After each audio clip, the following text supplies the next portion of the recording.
Hello mga kabay, meron po akong isi-share na tips kung ikaw ay may gallbladder stone or any kidney stone. I-try nyo to guys yung Mott's 100% apple juice at saka yung olive oil at saka yung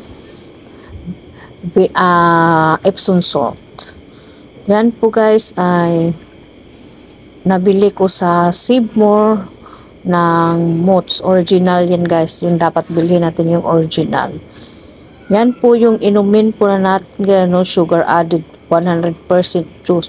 120% DV vitamin C. 100% juice. Walang halo talaga to siya. Yung tubig.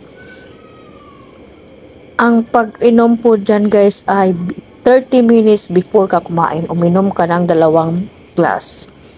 Yun ang every meal, yun ang inumin mo.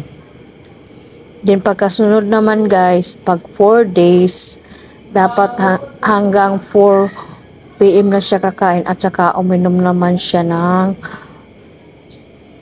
yung olive oil. Guys, it's better na yung 5 liters yung bibili natin guys ay yung price ng 5 liters ay 304. Din yung 1 liter as 199. Makasave po tayo yan.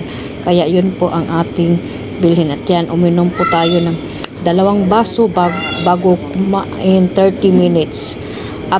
After yan guys, pag mabuo mo yung 5 araw, hanggang alas 4 lang ka pwede kumain. After na alas 4, di ka na kumakain or uminom kahit ano.